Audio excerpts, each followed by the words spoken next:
Good evening and welcome back to the Hilton London Metropole for continued live coverage of Event 2 of the World Rules Pool Tour. Up next, the first of our two semi-finals, Clint taking on Adam Davis. Very loud cheering you can hear in the background as the conclusion of the other quarter-final. Dave Fernandez has just prevailed over Neil Raybone by the look of things. A dramatic conclusion to that match. A lively Saturday evening crowd.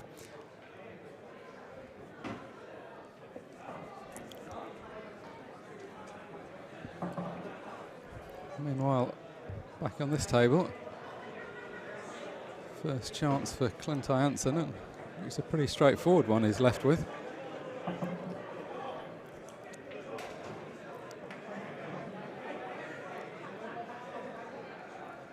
Not long actually finished. When we were watching him in the quarterfinals, I was saying he might have a bit of a break before the semi, but it's actually not too long finished. And Adam Davis has just finished his match.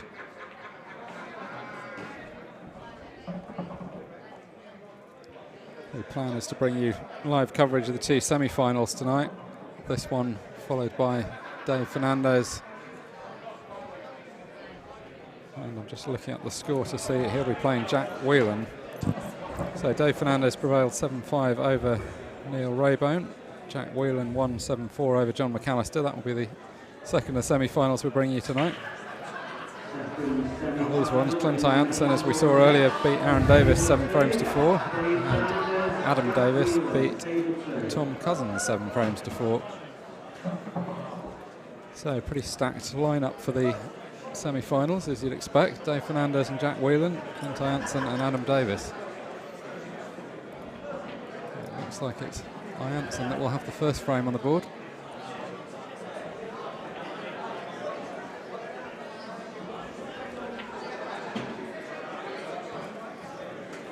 It's like the room suddenly come alive, Nick, with so much shouting in the background. Yeah, absolute buzz. I was just coming back from the bathroom and I heard the shouting, so I assume that David won his frame. He's got some good support here. I guess he's fairly local, isn't he? He's local to home.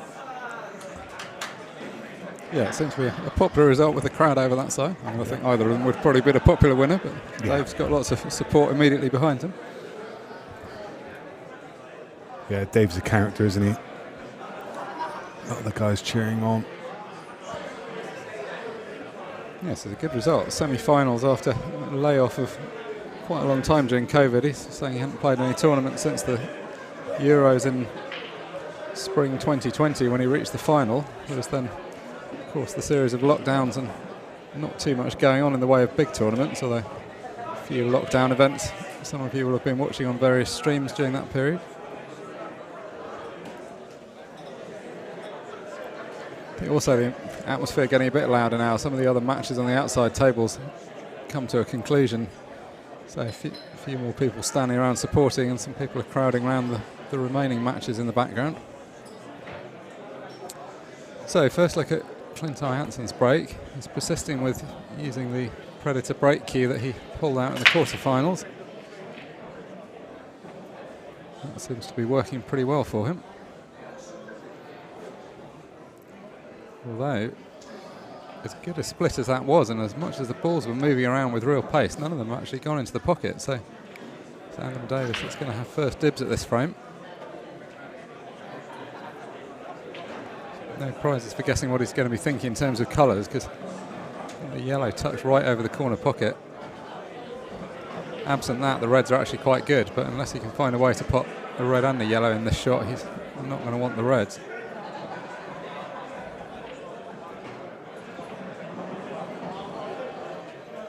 Hard to believe it was 10 years ago that Adam Davis won the World Championships, but still at the top of the game a decade later.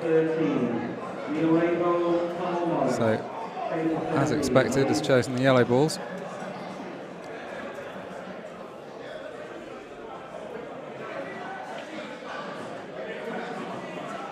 Typically has a fairly uncomplicated style of play, Adam. Sometimes spends a bit of time at the beginning of a frame walking around planning the route, but once he's made his mind up, tends to get on with it.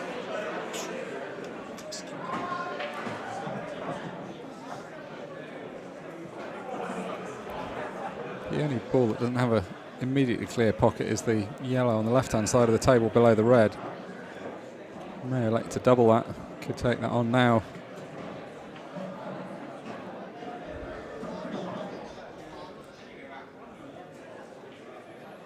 That's exactly what he's doing. Quite a natural angle to get position on. Choice of the remaining 2 yellows down this end of the table. So that complication out of the way. This all looks like it should be pretty plain sailing. We'll just finish off these 2 balls at the bottom of the table and then move up for the 2 in bulk.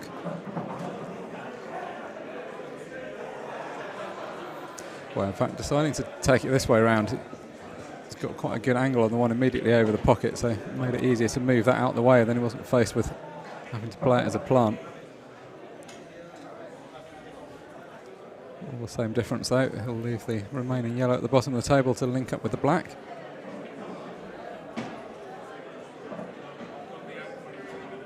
Imagine with these 2 it's going to be a fairly lively match. Neither of them are ones to get drawn into a tactical game unless it's required. Both pretty adept at just getting the balls cleared up. That's exactly what's happened in the first 2 frames. Clint Jansen took the first one, Adam Davis takes the second.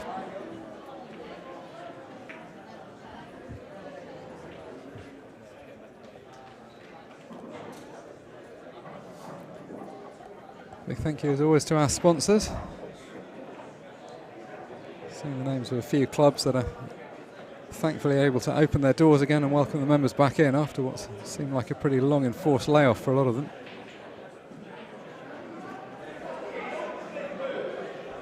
I think you can hear in the background just how pleased everyone is to be back at a pool tournament.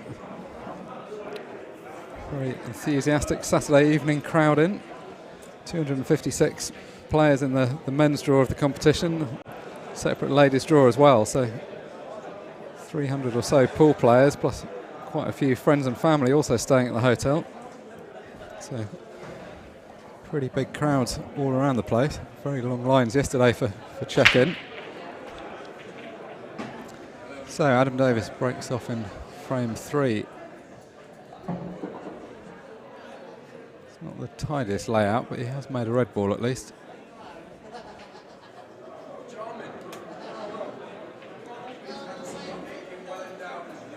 A few things to think about, mainly all the balls that are clustered around the cue ball at the moment.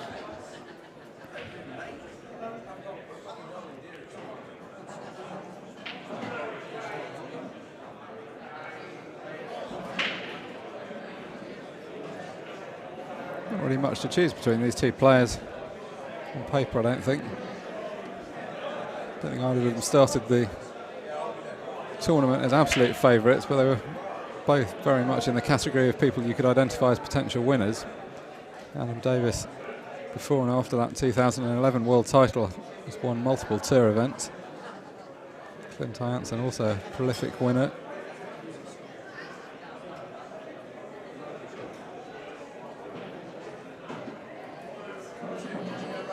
So yellow's the choice for Adam. It's always a pretty reliable long potter with a shot like that, never mind leaving himself a bit of distance. There's 2 yellows, that one of which at least is pretty tucked up near the ball cushion, so he'll have to find a way into that if he's going for the clearance. Could just decide to cover the top left bag. And that is what he's chosen to do.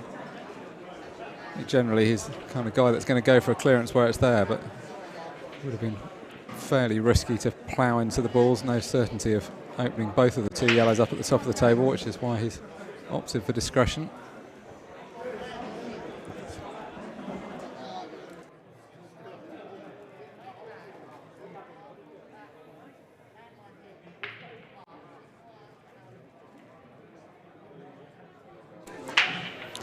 So out of interest, the other semi-final is just starting across on table 2. That's Jack Whelan against Dave Fernandez. So we'll keep a keen eye on that one as well. There you go. It's literally just next to this, just next and behind to this main arena table.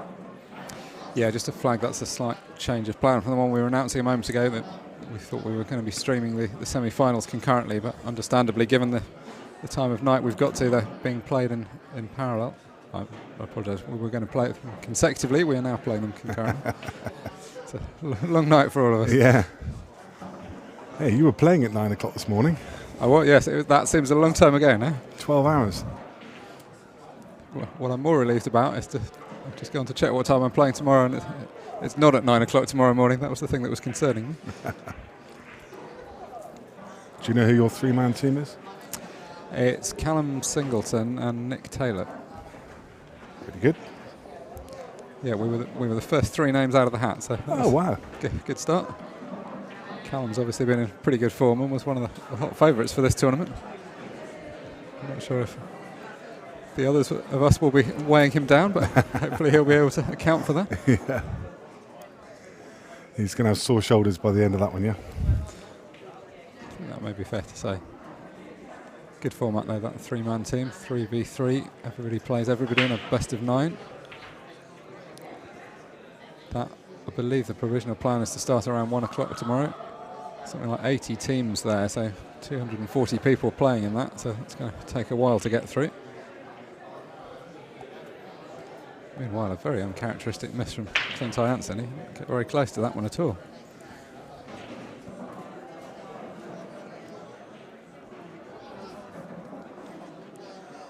It's almost like neither player really want to commit to it because it's just such a mess at the top of the table.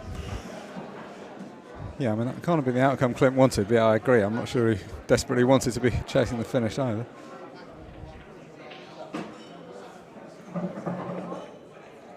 Adam Davis had a moment to go cover the top left-hand corner pocket, but as you saw, that ball has been removed by his opponent.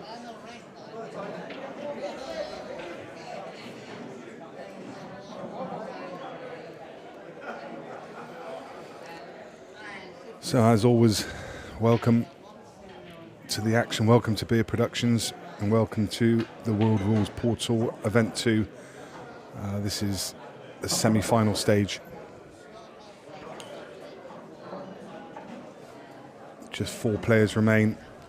All those 4 players now in action. Adam Davis at the table against Clint Jansen. Dave Fernandez at the table on table 2 against Jack Whelan. And really hard to pick a winner out of those 4.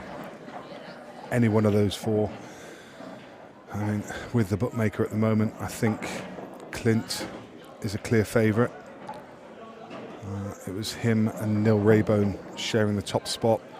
I think Jack Whelan would probably be a close second favourite.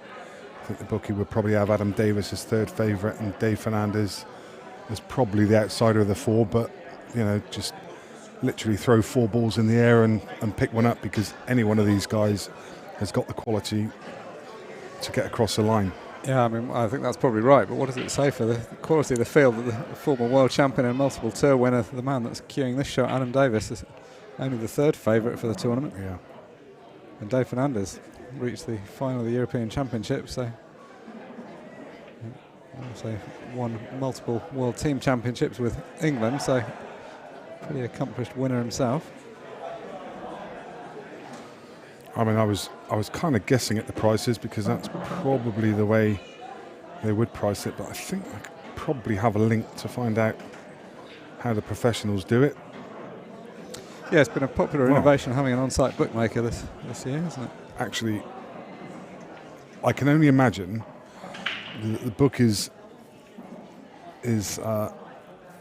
currently reflecting how much money people have had on different people, because actually Dave Fernandez is the outright favourite at 7-4. Adam Davis is second favourite at 5-2. Jack Whelan's third favourite at 5-2, and Clint Jansen's the fourth favourite at 7-2. So that's the absolute reverse of what I just called. So what is that all about? Yeah, I mean, I think as you say, they must be just trying to balance the book. I mean, you could make a case for any of them clearly, but yeah, I'm not sure that's the most obvious order.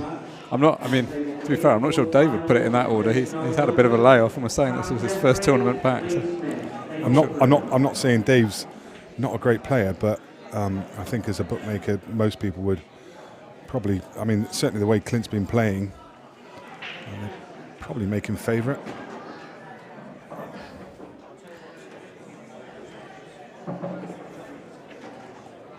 The absolute stone opposite from what I called. extending the commentator's curse to bookmaking now as well.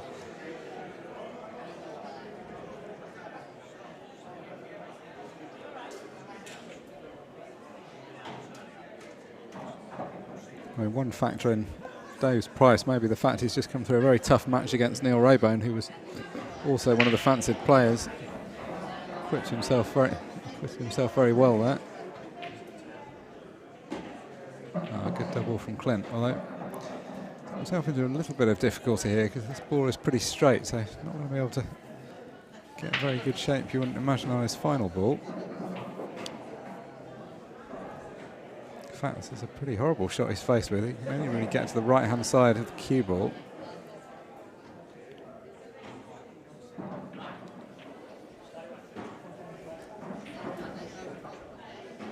Very hard to imagine him getting a good shot at the red. I'm not even sure if he can necessarily get any shot at the red if he just pots it direct. The last red, of course, I'm referring to. You can clearly see this one.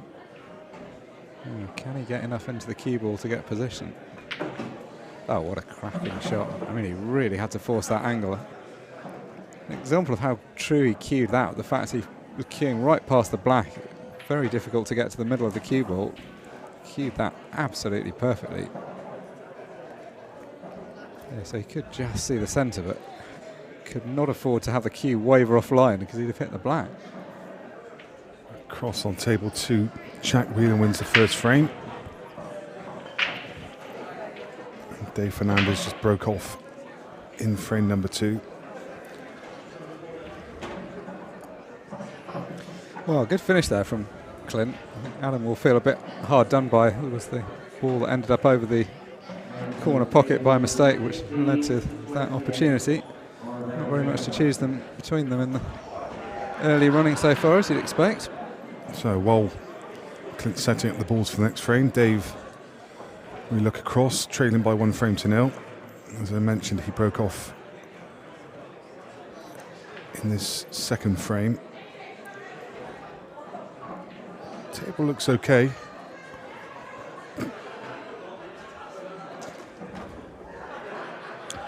Obviously on yellows, hard to see from this angle, but it looks like all the yellows go. So he's got a decent chance.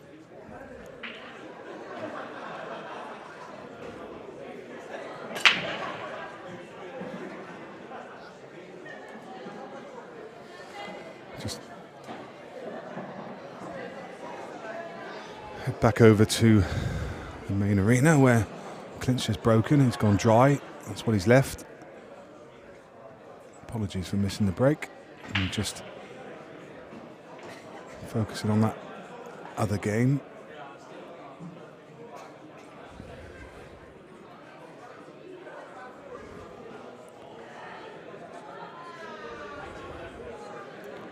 So as I say, dry break from Clint, and Adam immediately gets into his one bad ball. I say one bad ball, there is the 2 around the black spot, which are just causing each other a problem at the moment. The top one of the 2 doesn't go to bottom right because the yellow's in the way, and you can't get on the other one, so bit of a problem to fix there. He could do something about it now. He's got an angle on the 1 to middle where he could perhaps come down and cannon the yellow.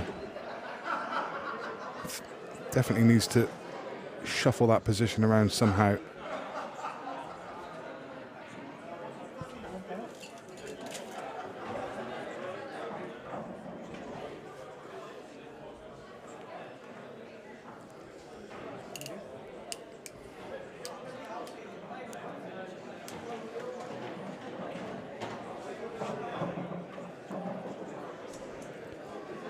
Just a reminder that we're now playing the best of 15 frames, first to 8 for the semi-finals and final. Doesn't dramatically change the dynamics of the match having that extra frame, but maybe just affords the players that little bit more breathing space. So looking at that, the way he played that shot, obviously the bottom red of the 2 goes, where you can see from there it does pass into bottom right, but it's turning into an awkward clearance. He may have to play the plant here. Yeah, flirting with danger there as the cue ball came across towards the middle pocket, but negotiated it safely.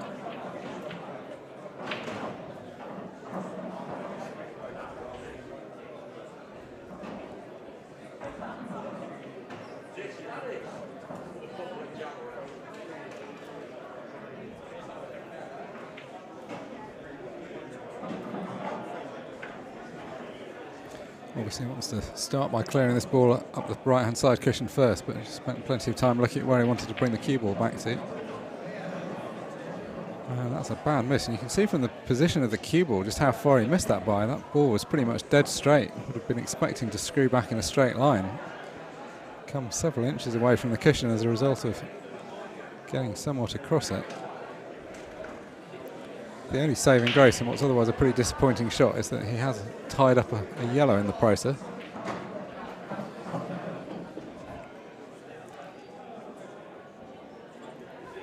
So noting that it's just approaching 20 past 9 on this Saturday evening. I'm sure there's loads of people out there who are unaware this semi-finals going on at the moment and may love to tune in. So please do help us promote this stream. If you could like and share if you're watching on Facebook, or copy it from YouTube, copy the link on YouTube and share it to your Facebook pages, it would be really appreciated.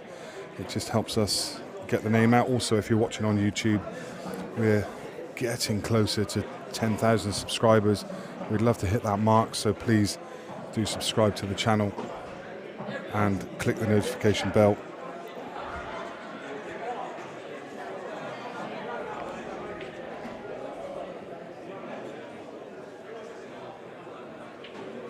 Good news and bad news for Clint. He managed to move the yellow, but unfortunately he's put it the other side of the red now, so a similar but slightly different problem.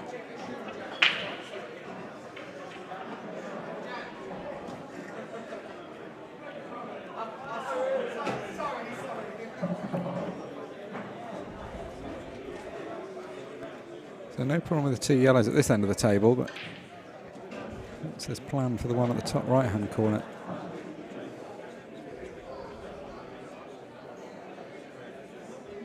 If there was another ball near it, it wouldn't be so difficult. The trouble is that he's going to be coming towards it from distance, however he plans to get up there.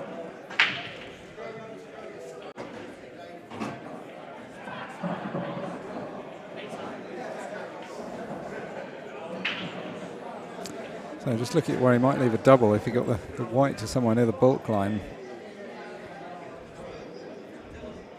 One of these shots where you're never really going to get absolutely perfect position. It's just trying to leave yourself some kind of shot.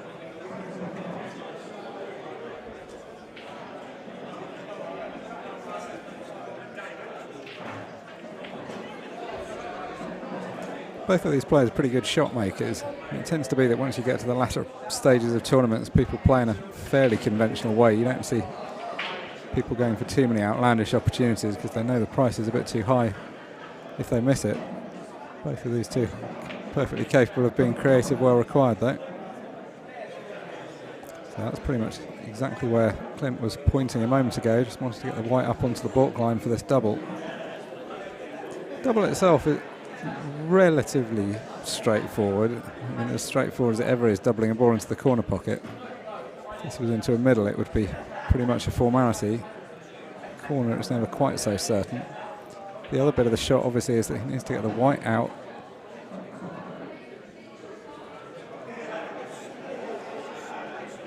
The black doesn't go long to the corner, so I'll try and get a position on it in the middle.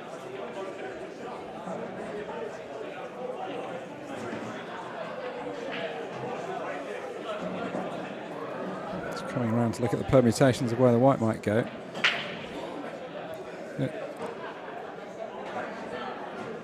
Can he cut this? May even be able to cut the yellow rather than have. I thought at first he was going to have to double it. Maybe he's got the angle to cut it. Yeah, so just enough. But I think I was going to say he needs a touch of luck with the cue ball. Has he had it? Just sneaked by that red, I think. Yeah, that was easier. When he first played that, I was talking about a double because I didn't think he was going to be able to cut it. But has he?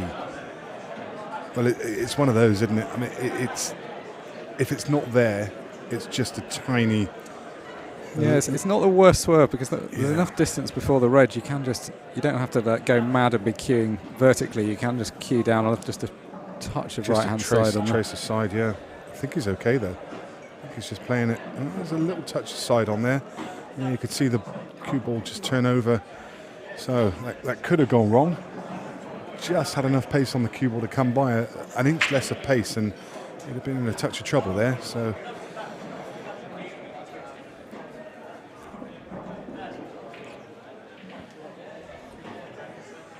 Clint now leads by 2 frames, 3 frames to 1. He's been a lot of people's pick for this weekend.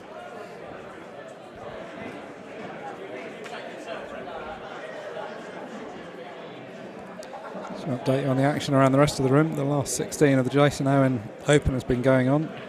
Sean Chipperfield's just beaten Joe Nolte 5 frames to 3. Neil Rayburn, his match against Carl Morris has only just started. As a result of him playing in the quarter-final of the main tour event, he's won the first 2 frames against Carl. The other match in the last 16 that's still ongoing, John McAllister is 4-0 up against Jimmy Croxton at the moment.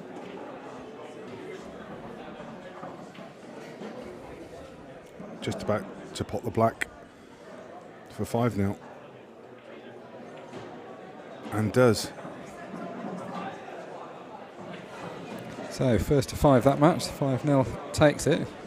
Not a whitewash you would have particularly imagined, although John's obviously been in good form because he reached the quarterfinals of the main event as well as he's now just reached the quarterfinals of the Open.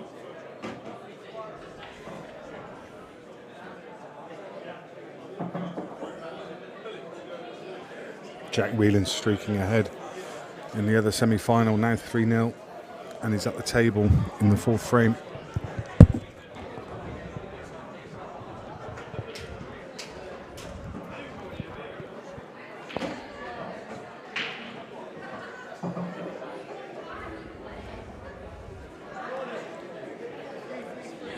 We haven't been following that match, so this may not be the case, but it looked like Dave had to put a lot of effort into winning by a narrow margin against Neil Rayburn in the quarterfinal, so I don't know whether that's taken anything out of him.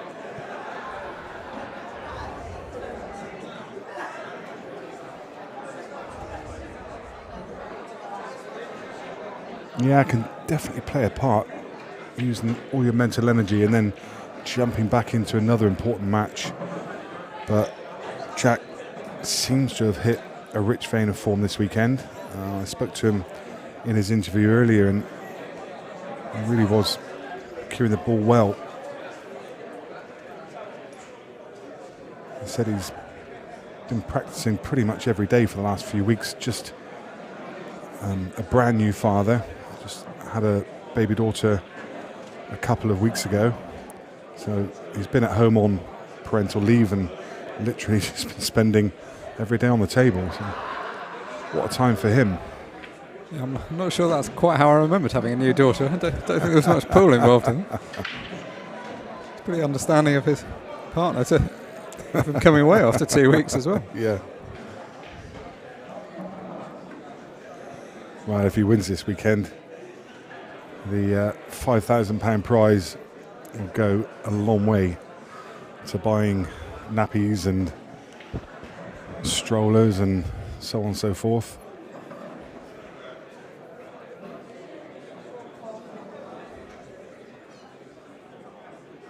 I think when you're regularly coming home from events with a paycheck, your partner doesn't mind you.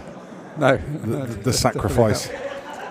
I mean, the having kids thing is difficult. Like, it does after a while start taking a lot of your time. Although I think some people do find it gives them something extra to play for. So maybe it's additional motivation for him. Unusual miss there from Clint. He looked well on the way to a 4-1 lead. But suddenly a miss to the middle bag, and Adam back in the hot seat.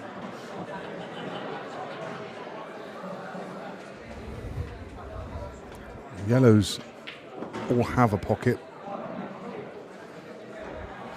Some probably not quite as easy as you'd like them to be, but he'll be happy to be at the table with a chance. Yeah, I think it's probably the kind of clearance that suits him okay. He's going to have to leave some longish shots as part of this, but that's kind of his forte.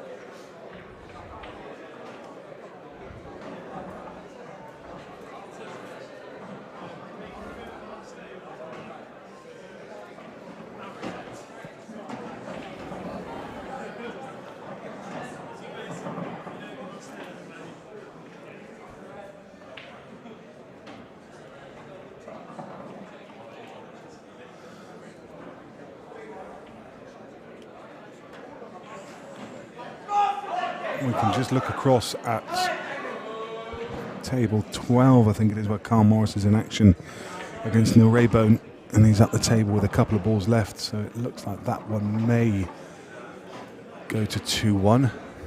You'd expect that to be a close game. The shouts you could just hear were Dave Fernandez's supporters getting behind him. Jack Whelan's just missed the black in their game, so Dave's at the table with 7 yellows sitting in front of him.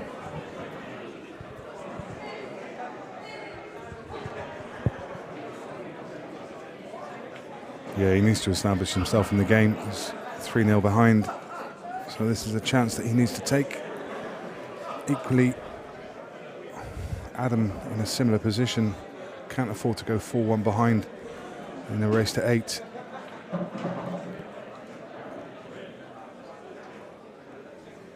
He's got reasonably good shape on the ball that was always going to be the most difficult, which is the one at the right-hand side of the table.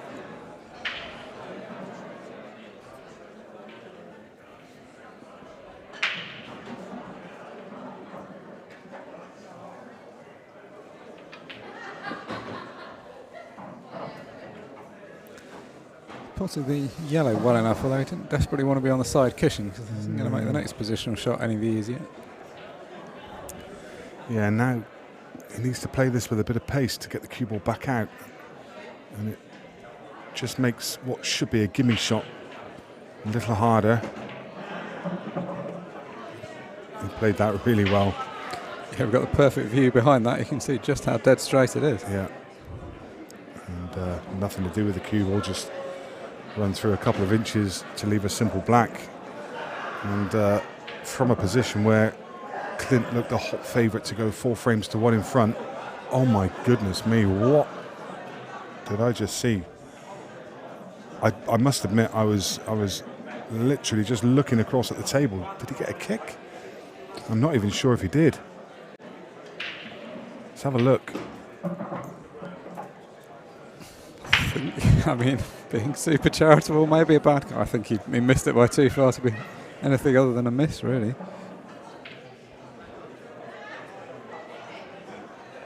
I didn't see the connection the first time round, so I was maybe giving him the benefit of the doubt, but watching the replay, it just looked like he just caught it a little thick. I mean, that's so careless. He'd done all the hard work there. That's not a miss you see of a world champion very often. I was chalking that frame up. I was calling it as 3-2, and let's look again. I mean, it's hard to see at that pace. Yeah, I mean, maybe it did straighten up a little. Could be one of those ones where he was en route to miss it, and then it also went a bit thick. Let's see the contact point.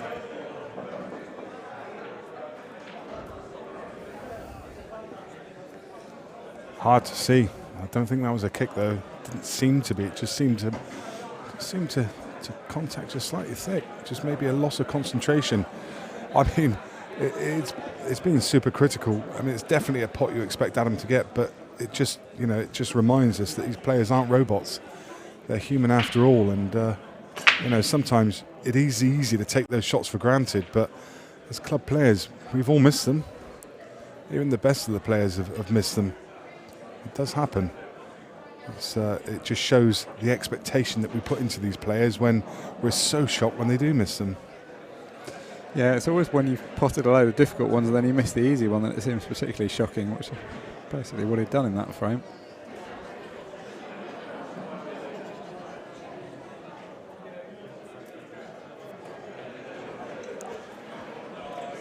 And And it seems like Dave Fernandez couldn't take that opportunity either that Jack presented him with. Because Jack's won that frame, he's 4-0, and he's at the table in the 5th frame. Well, Adam just apologising there. He essentially missed that red, but it just hung in the corner pocket and dropped. If it had been much longer, probably wouldn't have constituted part of the same shot, but I don't think there's any suggestion that that wasn't okay.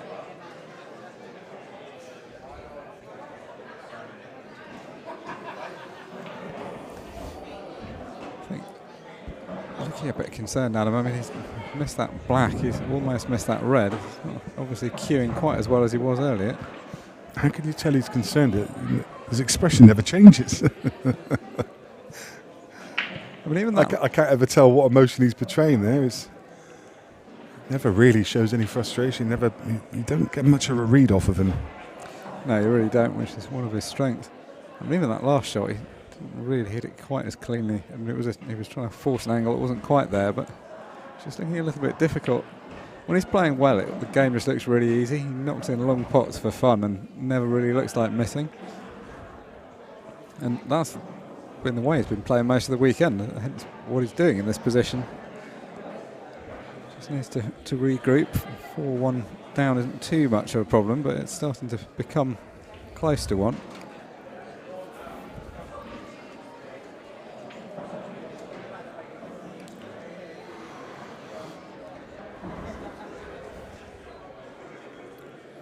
Jack Willing now 5-0.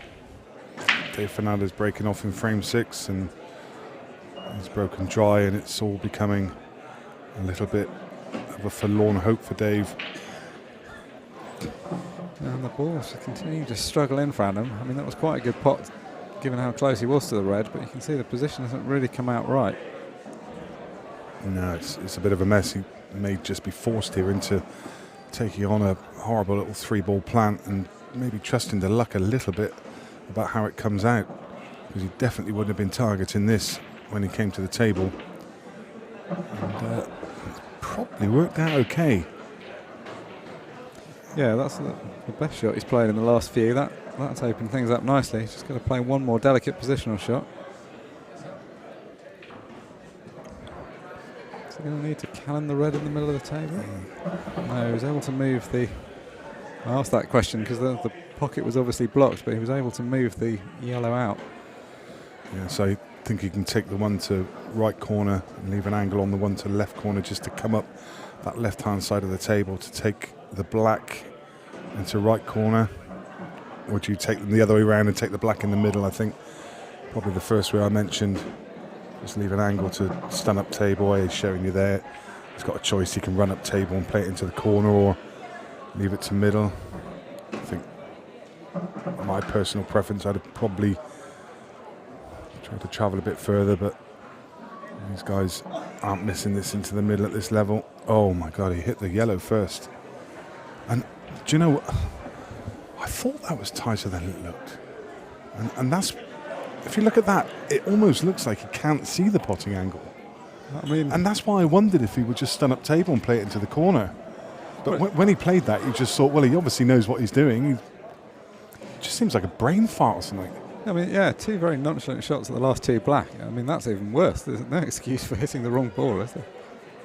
I don't know. Well, I mean, if he couldn't see it, he was going to need to turn it over with a bit of right-hand side. But if he was going to play that, he needed to play it slower. He must have thought he could see it direct. Maybe we can just take another look at that replay just to see whether, as I say, when he's lining up the shot, it almost looks like he can't see past that first ball to find the potting angle. We'll come back to that one in a couple moments. So Clint was trying to leave an angle on this one to middle, a bit frustrated with himself. He's finished straight on it. I wonder if he just has an angle, one of those that you can kind of power through with topspin and get those 2 out on the rail. This should have been much easier. Yeah, if you've got more angle, you can just play it at a steady weight. It's not comfortable having to really power them into the middle pocket. He's played it well. And the beauty of attacking that early is that you're always going to be on something the way the balls were laid out. So let's just take a look at this Look black. at it from a different angle. I don't know, he obviously felt that he could see the angle, that he just got down and hit it, didn't he? Yeah, Wasn't he didn't seem to be looking at it trying to with put any side on, did he? Again, it's either just slightly, I don't know. It's hard to be super critical. These guys are after all in the semi-final. Yeah, he's played so well all day, and I mean, I think that's to the extent he is frustrated, although I agree with you, his facial demeanour hasn't really changed. I think it's just going to be the fact that having played so well, his level has dropped at just the wrong moment. Yeah, it must be so frustrating when you have a great day, you find yourself in a semi-final and then you just don't do yourself justice, and everything that's gone before was almost, just nugatory effort, even though, a semi-final is still a good payday. You come to any event and be happy to take the semi-final, but of course once you're there, especially someone of Adam's calibre, sets himself high expectations, and it could be fatigue. This is a long day and it is hard to focus over these periods of time. Sometimes, maybe just a touch of dehydration. You've not had a chance to get out and get a drink. Maybe you've not had a chance to go out and get some food. It really can play havoc with your concentration. Jack Whelan now 6-0 against Dave Fernandez. Yeah, and I think Jack's now playing so well. As he just potted that last black, Dave tapped in appreciation. I think even he's acknowledging just how well his opponent's playing right now.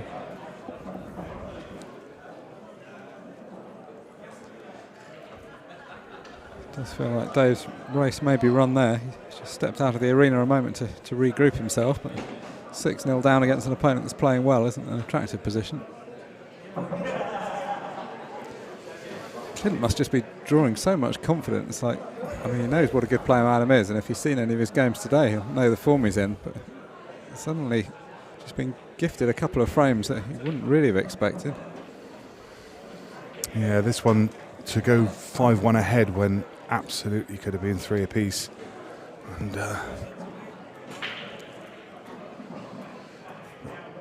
Adam just his usual demeanour.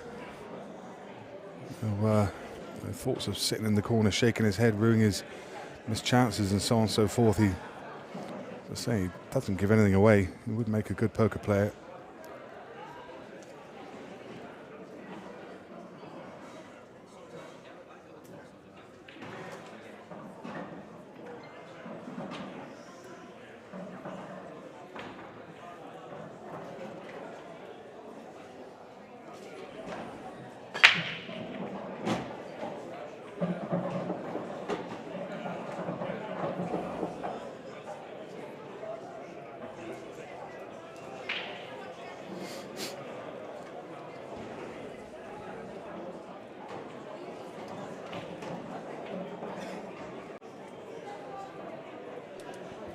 So really time for Adam to try and get a hold of himself and get a hold of the scoreboard. Got to claw his way back into this match. He's now 4 behind. Leon Segopa, who's over there watching in South Africa, enjoying this weekend's action, reminds us of Clint Jansen's victory when he won one of the highest purses in pool history over in South Africa when they went over there a few years ago. And you're right, Jack Whelan took 3rd place. I remember that event.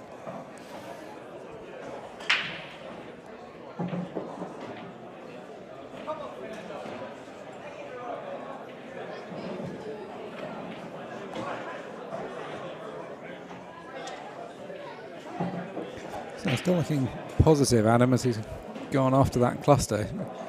Just the cannon well in the sense that he's released the red, but unfortunately for him, he's ended up stuck behind this yellow, so the only red he can see is the one at the top of the table, which I don't think is the one he was playing for next.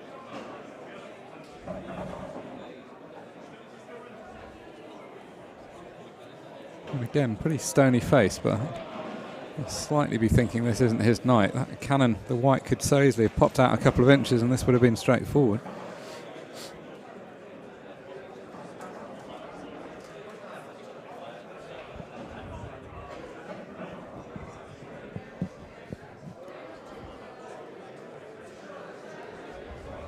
There was a moment we were looking quite behind in terms of schedule, but actually these two semi-finals are going at a fair pace at the moment. Jack Whelan looks like he could have his wrapped up in a matter of minutes, so somewhat against the odds. We might almost be back on schedule, actually.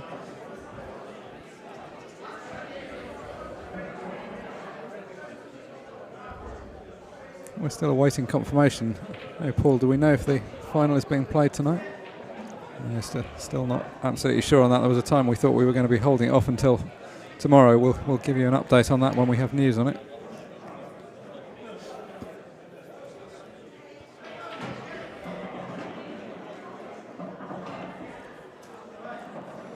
Opionam asking what the update is on the Jack Whelan game. Well, Jack is 6-0 up and he's at the table in the middle of another clearance. Looks like he's just run into a little bit of difficulty. So, yeah, 6-0's the current score.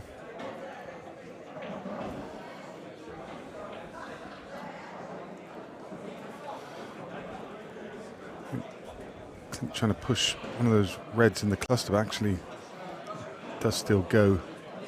Pretty sure it goes. Anyway, Adam's taking a look at it now.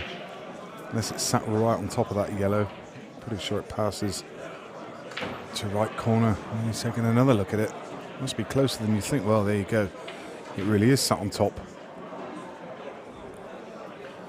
He does have the angle to dislodge it if he needs to, but you don't want to.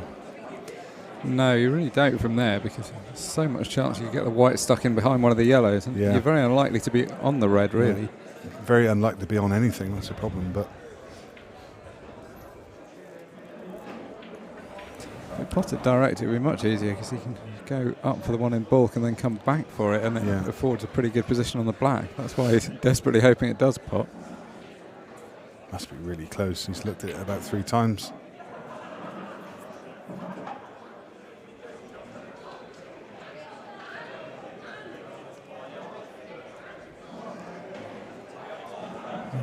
A number of different ways you can.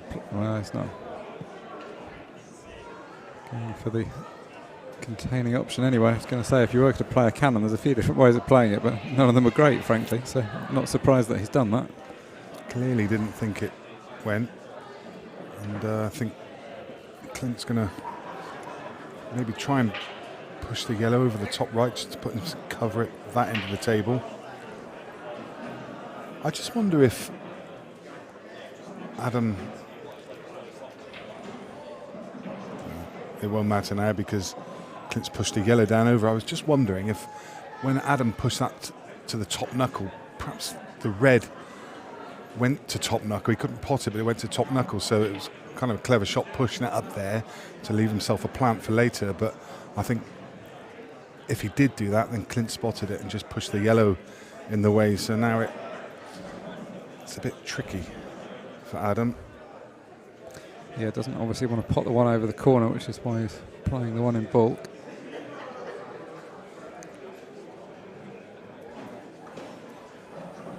Yeah, whether or not the red in the bottom centre of the table went before, it definitely doesn't now, so it'll take a little bit more time to resolve this frame.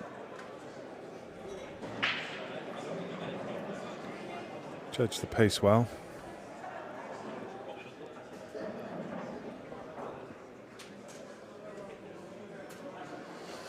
We heard Clint yesterday talking during his interview, saying that he didn't really want any of the frames to go tactical. He has a history of world rules. He was brought up on world rules. He will know the tactical side of it, but it's easy to kind of get a bit rusty on them. And he said yesterday that he was kind of avoiding those at all costs. We saw him in his match last night, and he really didn't want to go, especially against someone like Adam, because Adam's got a great tactical mind at these rules. He's played them for years, been on a stalwart on the EPA for many years and the UK Tour. Yeah, he was a very prolific tournament winner, the world title itself, but then lots of tour titles. I mean, over a pretty consistent period as well. I guess it was the beginning of the 2010s when he was really setting the world alight, but he's kind of continued that form since. But yeah, knows the tactics backwards. Although not He's not a particularly tactical player. He prefers the clearance, I would say.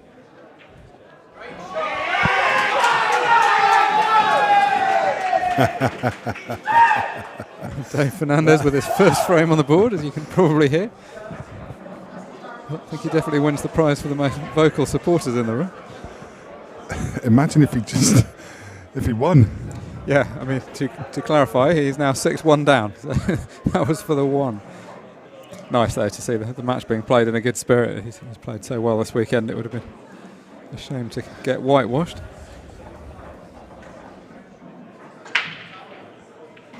He has, unfortunately, though, just gone in off his next break, so the cheering from his supporters is going to be short-lived.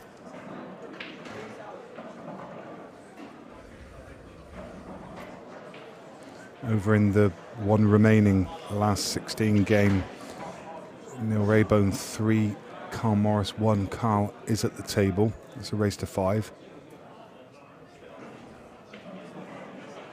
And let's have a look and see how that quarter-final shaping up. It's Sean Chipperfield will play the winner of that game that we just mentioned. Lee Smith is currently playing Sam Jeffrey. Lee is 3-1 up.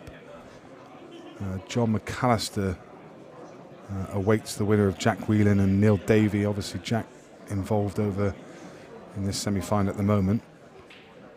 And Dan Eaton-Leese is through. He waits the winner of Adam Davis and Callum Singleton. So the Jason Owen is on hold at the moment, waiting for the two players that are involved in the main event.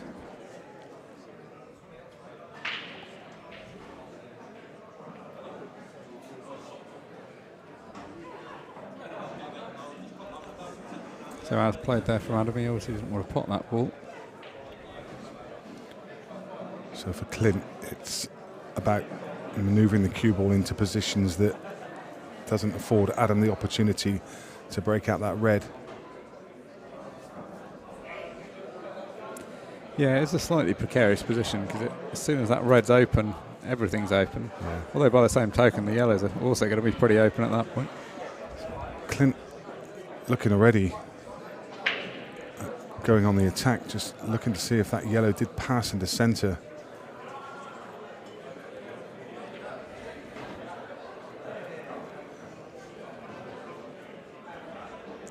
Have to be confident in the percentages because it would open up the frame if he missed it. But when you're 5-1 ahead, I guess you can start to take a few liberties and take a few chances.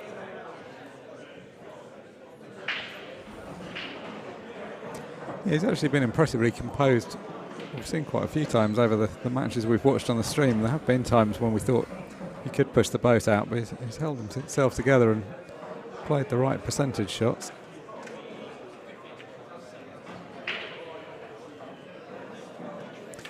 Well, I assume the cue ball hit a cushion, but even so, I'm not quite sure what he was looking to do there. No, I think this red pots, does it not, to the top left? Well, maybe he doesn't even need to do that. He's going to come back down for it off this shot. Yeah, you wonder what Clint's plan was there. Although it's not a prime positional shot that Adams played. He's left this a bit thinner than he wanted to. I mean, typically you'd say there's no way he's going to miss this, but it's fair to say he's missed 2 balls considerably easier than this in the last couple of frames.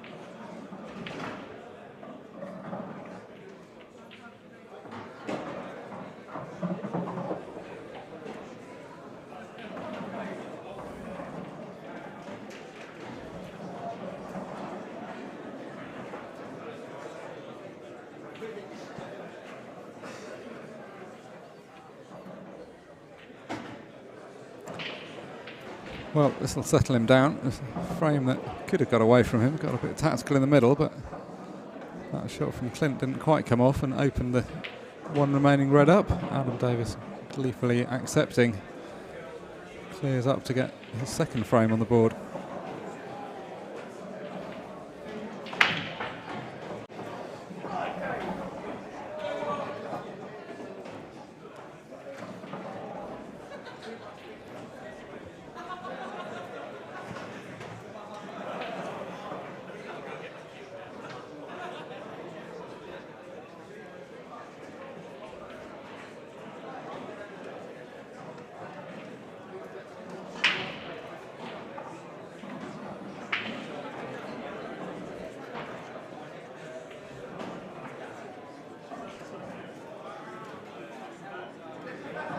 Clint then to break off in frame 8, currently leading by 5 frames to 2.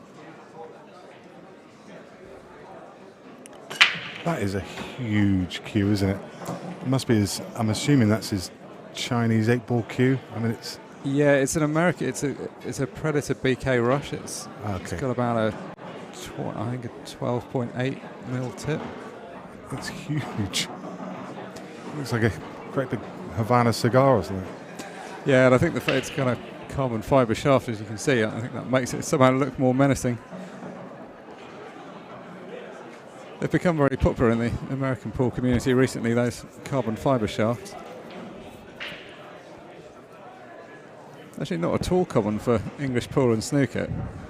I'm not sure whether it will take off. I suspect it might once a few people start using them.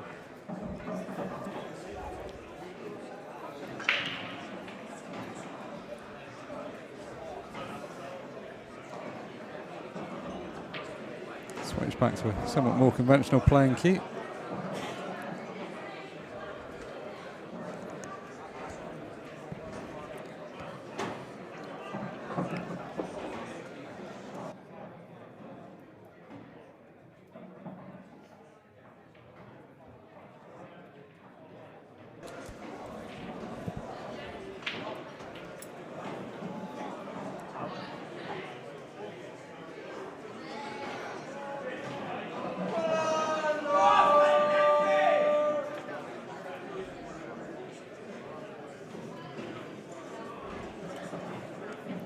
And again, the cheer in the background was Dave Fernandez. Dave Fernandez getting his second frame on the board, so 2 in a row.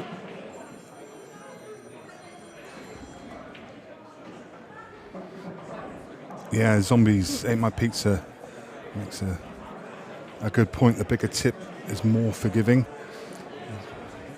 And you're right, it is a decent idea for a break cue because you don't want a lot of spin. You know, the worst thing for breaking is using like a 7.5 mil tip, because as soon as you impart any kind of side on the ball, then it's exacerbated by the tiny tip. So yeah, using something like a 12 mil tip. It's funny that more players don't use that bigger tip. It does seem like it's almost like using a driver when you're playing golf. It's that bigger area to time the ball, because you don't want to get that accuracy that you might get when you're playing an approach shot to the green. Yeah, players seem to have fallen into two camps with break cues recently. We've seen some that have gone for the very light ones with generally smaller, maybe not as small as their playing cue tips, and then some are using more like American style cues. The default weight of those cues is pretty heavy. You can lighten them slightly by taking some of the weights out. That's kind of at the opposite end of the spectrum. They also have very hard phenolic tips. They don't usually have leather tips on them, so in theory you get more power into it and don't need so much control off the break. Yeah, it's landed pretty nicely on this plant. Also, it's helpful the fact that it's so straight, because it means that you can just screw back and should have position on the second one. Your worry with these kind of plants is always that you might push the first ball that you hit safe. Perfect.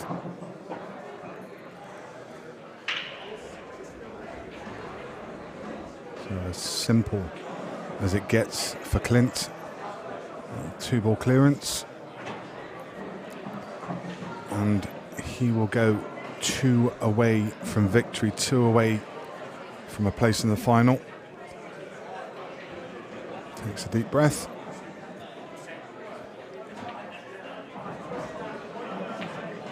Nails the middle of the pocket, as you expect. So both semi-finals looking pretty one-sided at the moment. Jack Whelan 7-2 up against Dave Fernandez, and the match we're watching here, Clint Jansen 6-2 up against Adam Davis. So Jack is on a finish of sorts. Yeah. They look there as well. So this could be the final for Jack.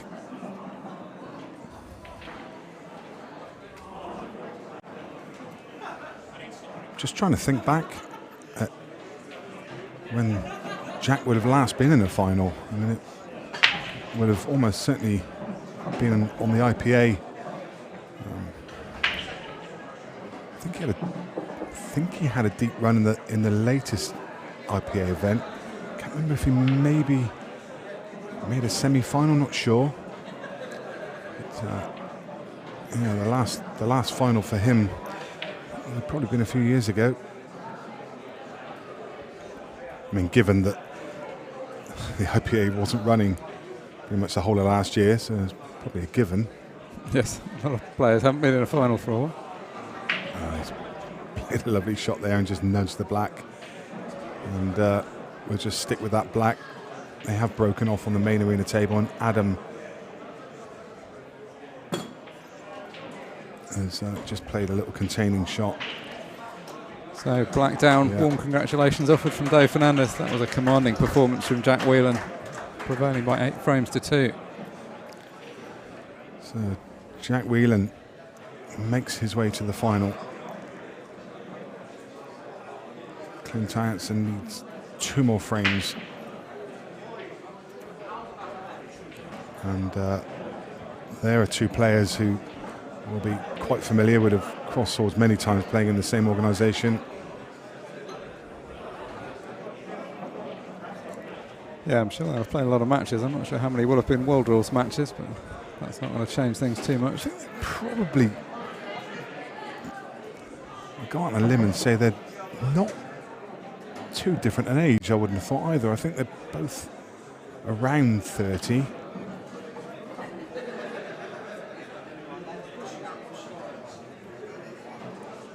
So I'm not sure if they would have come up through the youth ranks together. Yeah, they may well have done. Clint Hansen used to play on the precursor of before this IPA split out on what was effectively this tour back in the day. I don't think Jack Whelan did, but I'm sure they will have come across each other. They've both been at the top of the game for a long time. And of course, they certainly have in recent years on the IPA. Yeah.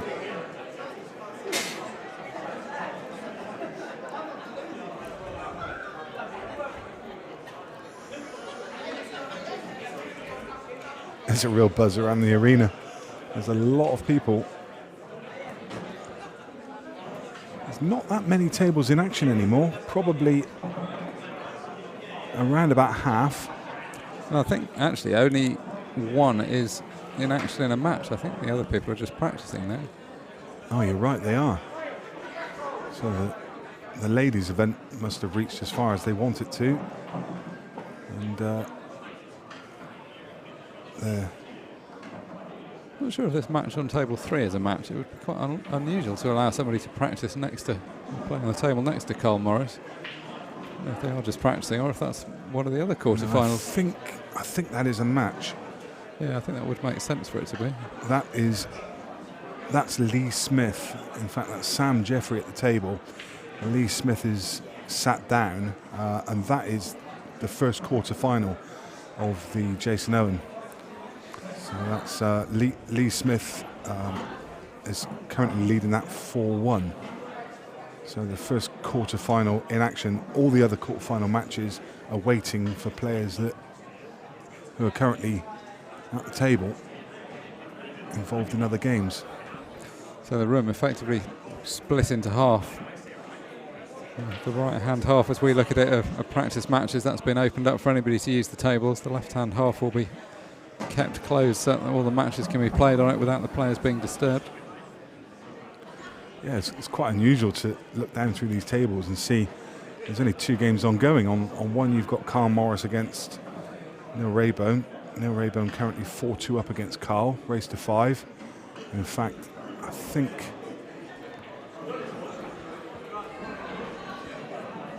Neil with 1 ball left on that table. I think he's close to winning that match. Meanwhile, just to note a very good finish that Clint's on. Just pulled out a good double to set up this final red.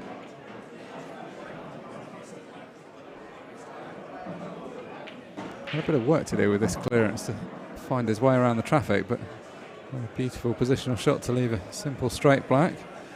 So this will put him on the hill. 9 frames played. Clint's won 7 of them. He now leads by 7 frames to 2. And Jack Whelan, having just won that magnificent semi-final, has been immediately called back on. It looks like he's about to start his quarter-final match in the Open with Neil Davey.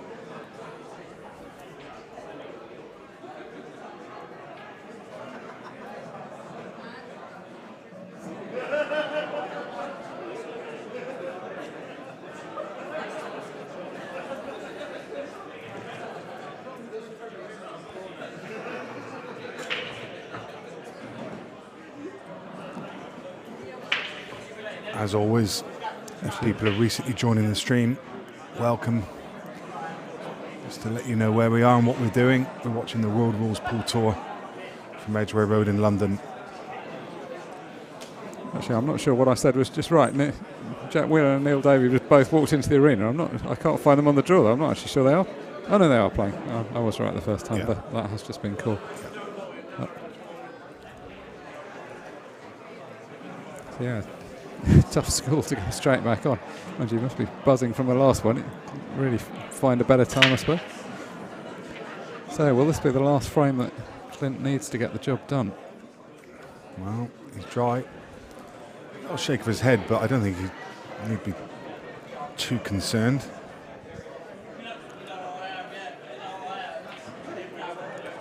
Green Billy is asking when the final of the Jason Owen Open is. It's actually scheduled for tomorrow.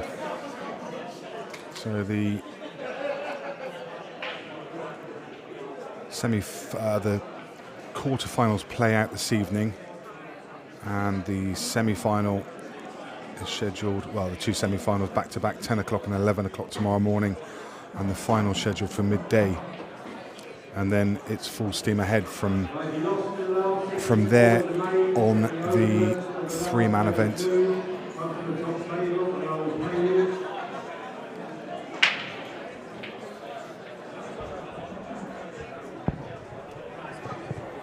It's going to get properly chaotic tomorrow afternoon. Those 3-man team matches, obviously by definition, involve 6 players being crowded around a table. So it's going to be a lot of people in the arena.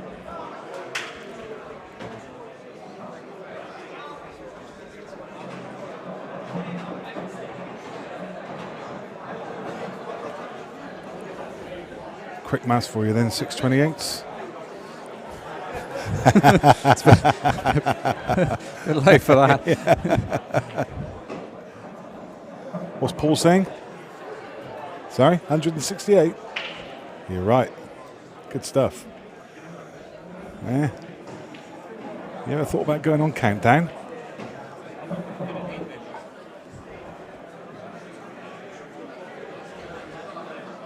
Yeah, it's the words you have problems with. It's all right with the numbers. Maybe you could be the next Carol Vorderman. Or got the boobs for it.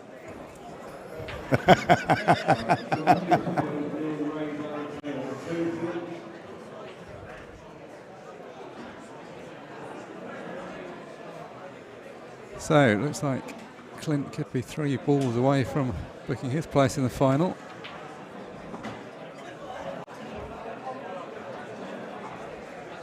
I said we'd provide an update on the scheduling of the final. I guess one update we can provide is that Jack Whelan has been called on and is playing his last 16 match in the Jason Owen Open. So yeah, the final itself certainly won't be starting anytime soon if it is being played tonight. I don't think they're going to plan to play it tonight. If you want to ask me what's going to happen, I think we're going to watch one of the quarterfinals on this table, and then we'll shut up shop for the night and be back. I think they'll probably try and schedule the final for tomorrow afternoon, which I think makes much more sense. We can all regroup tomorrow, and it'll be something to look forward to. As I say, the couple of the players who are involved in the final are still involved in the Jason Owen, so I think they want to get that played down to the semi-final. Don't know what to tell you, really. There's not much to say. We're waiting for some news, and when we know it, you'll know it too. In the meantime, we're going to go and have a few words with Clint Hartson and get his views on that game.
So I'm joined by Clint again. Clint, we've got to stop meeting like this. It's getting to be a habit. Okay, I want to keep meeting you like this. Yeah. One more time. Yeah, I mean, probably not classic Adam.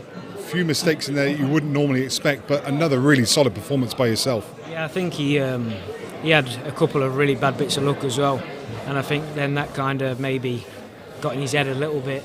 Yeah. But yeah, obviously he's not himself at all. Adam's world class, but he struggled a little bit, and I seemed to play well. So happy days. Do you think there's a bit of fatigue on his side? He just didn't seem to be able to group, and he's clearly been playing well today. Yeah, I've seen a couple of his games to be fair, and he's played really well. I thought it was going to be a lot closer than that. It's like a 50-50 match really. Yeah. But luckily for me, I managed to get the win. And now in the final, playing Jack Whelan. I know you have played Jack many times before. What's your record like against him? I'm not sure, to be honest. I think he's probably even. We've obviously played quite a few times. We've played English pool, Chinese pool. It's probably pretty even. So I'm looking for. Obviously, we're good mates as well. So we're playing in the doubles together in the ultimate. So be a good crack. Played any big finals against him before? I don't think so. No. I played in the final of the World Championship, the doubles with him, obviously because we won that. I don't think we've played in the final before. Oh, no, big semi-final, IPA semi-final. That's about it, I think. So, does it make any difference when you're playing against a mate? I mean, is it just does it make it easier for you to relax? No, I don't think it really makes any difference, to be honest. You want to, either way, you want to win 100%. So it doesn't make a difference to me. Yeah. No. You're going to win it from here? If I break well, then I think I'll win, yeah. Yeah, you've been formidable all weekend so far, and I know a lot of people picked you from the early rounds. Best of luck in the final, Clint. See you there. Cheers, buddy.